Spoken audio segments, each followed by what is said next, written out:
Do not buy a home in Denver before you watch this video because I'm going to share with you the top 5 most costly mistakes to avoid so you don't screw up one of the biggest decisions of your entire life and get taken to the cleaners. All right, let's rock and roll. The number 1 most costly mistake to avoid when buying a home in Denver is risking losing your earnest money. So what is earnest money? Well, when you write a contract, if it gets accepted, you have a couple of days to submit your earnest money, which is typically 1 to 2% of the purchase price, but this is negotiable. So let's say the house is $500,000. The earnest money is going to be $5,000 to $10,000. If the home is $1 million, it's going to be $10,000 to $20,000. But at the higher price points, sometimes sellers require even a higher amount of earnest money, like $25,000 or $50,000 or so on, so that they know you're serious and they know you've got the cash to play. Now let's just use the average price for a single family house here in the city of Arvada, which is northwest Denver where I live, of $700,000. So your earnest money is going to be somewhere between $7,000 and $14,000. Let's just call it 10 for now. $10,000 is a lot of money. You do not want to risk losing this.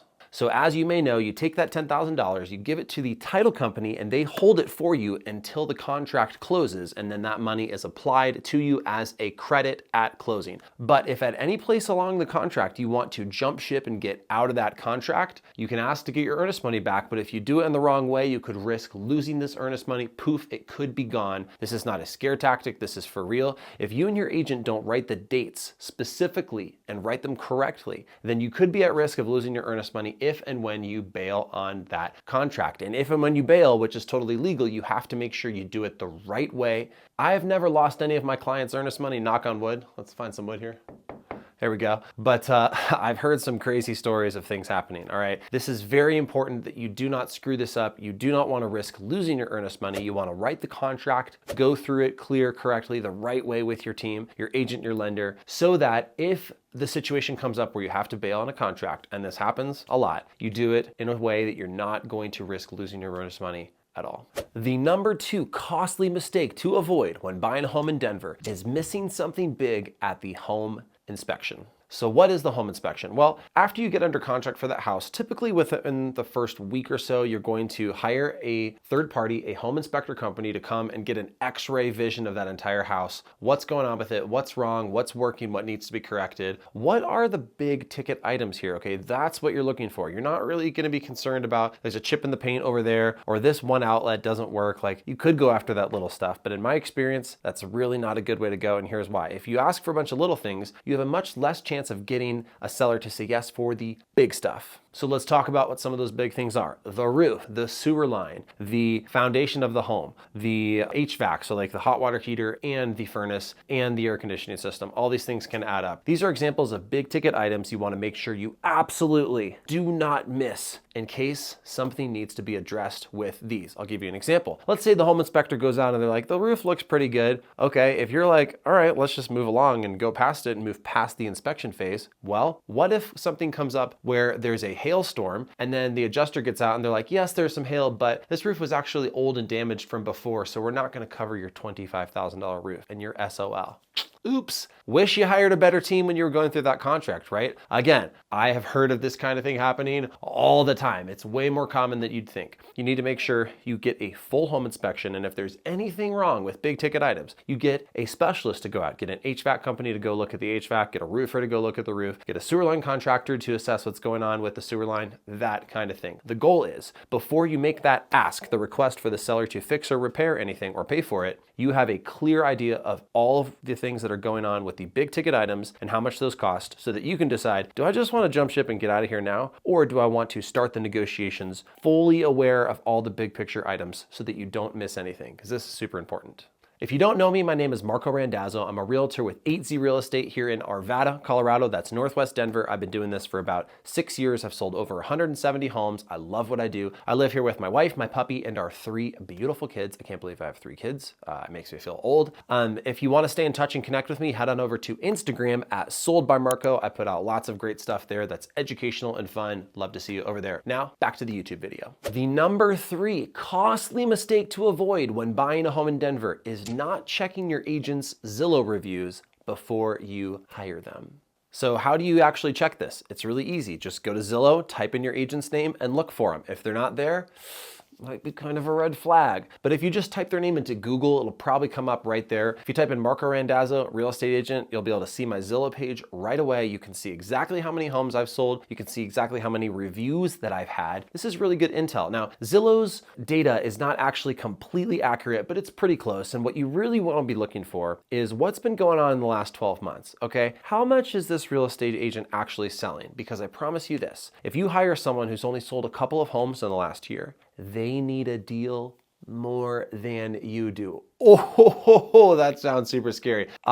Because if you get yourself into that position, there's absolutely no way they're going to be able to properly advocate for you and be your fiduciary and guide you through this contract correctly. And I'll give you an example. Last week, I had a buyer under contract and we were going through the process and some big stuff came up about the plumbing that he wasn't too sure about. I could have been like, this is not a big deal. Let's try to get a credit of $1,000 or something like that to try to like move it along. Okay, that would have been really slimy of me to do, but some realtors will do this either on purpose or by mistake. But I advise them, look, let's get a plumber to go in there and look at everything and give us an estimate of costs of all the plumbing items, not just the ones that you're thinking about, but everything that's going on with the home. That list was really long. The things were really expensive. Instead of negotiating for the seller to pay for or fix those, he's like, let's just walk away from this. This plumbing stuff's way too much. I was like, I totally agree. Boom, we moved on. This contract fell apart. I'm not getting paid for a long time, but that's totally fine because a couple things. One, I sell a lot of houses. It doesn't matter to me when this guy buys a house. But number two, the contract and buying a home, all of that is about the client. It's not about the realtor. However, if you hire someone who doesn't do a lot of deals, you put yourself at risk of not being able to get fully transparent, fully honest advice. And as a consumer, as someone who is hiring a professional to walk them through a very complicated process, and just morally, you deserve the absolute best of care, the highest level of service. Check your Zillow reviews for your agent before you hire them. And if it's your cousin, if they don't sell a lot of houses, tell them, look, bro, love you, see you at Thanksgiving, but I'm going to go hire a pro. Did anybody else notice I have holes in my shirt? Looks like I got bit by a real big snake. Probably just from carrying my toddlers all over the place, stretching out my clothes. It happens. There, can't see them anymore. Problem solved. The number 4 most costly mistake to avoid when buying a home in Denver is leaving money on the table. It's really important that you and your agent work together to negotiate the best price and the most amount of concessions, the best deal without losing the house altogether, right? And finding that line can be very, very tricky, and here's why. Every single seller in their situation, their motivation is a little bit different. The seller's agent and their level of experience and how to advise and negotiate is different, and the house itself is different. So the combination, you're working with all these factors, the variables are constantly changing. But I can tell you, generally speaking, here in the last year or so, I have had an average of 1.5% off the price for my buyers. That's the average, okay? Some of my buyers have got to as much as 4% off the purchase price. That was a lot. And some of them 1%, some paid list price, some paid above in the certain situation where there was multiple offers, okay? But the average is 1.5% for me. Again, thinking about the average cost of a house in Arvada, single family house of $700,000, I've got an average of about $10,000 either off the price of the house or in seller concessions. So that gives you a baseline about what might be realistic. Now, if a house is newer to the market, it's going to be harder to get that seller to come off the list price, but it is possible. I've had buyers who were the first showing, first offer on $1 million house this year, and we still got $10,000 off the price, 1%. But given that there's a lot of inventory to choose from at the end of 2025 and probably at the beginning of 2026 as well, this is a situation where you're going to find a lot of homes that have been on the market for 2, 3, 4 weeks or longer. And in those situations, it is critical. If you find the right house that you like, it's very important that you maximize your negotiating power and get absolutely the most concessions, the lowest price, the best terms, all the stuff paid for or fixed at inspection. That's the big ticket items. Because you don't want to move into that house and then be sitting there going, did I get a bad deal? That sounds absolutely horrible. Okay, so you don't want to do this. Let's say you're in a situation where you want to keep more cash on hand. The first thing that I would do to not leave money on the table is start by negotiating seller concessions to cover your closing costs. Okay, we're not going to talk too much about what those are right now, but for the example of a $700,000 house, your closing costs are going to cost around $10,000. So if you get a concession from the seller of 10 grand, you're effectively going to get 10 grand back in your own pocket. So I would start there. If you need a lower interest rate, you can negotiate for the seller to pay you a credit of any amount, whatever you can get, to buy down your interest rate permanently or buy it down temporarily. You don't want to close on the house and then be like, should I have gotten a lower interest rate from the seller? Like that would suck because you're stuck with that mortgage payment until rates drop and you refinance later on. Now, if you have a lot of cash on hand, or if you're moving over a lot of equity from your current house that you bought before COVID and probably have equity to play with, then you're probably going to be going after price in general, and then it becomes a lot easier of you're going to pay for your own closing costs, you're going to figure out your own interest rate, right? You are basically just going to be looking at how low can we get the price of this house. So then you got to work with your agent to decide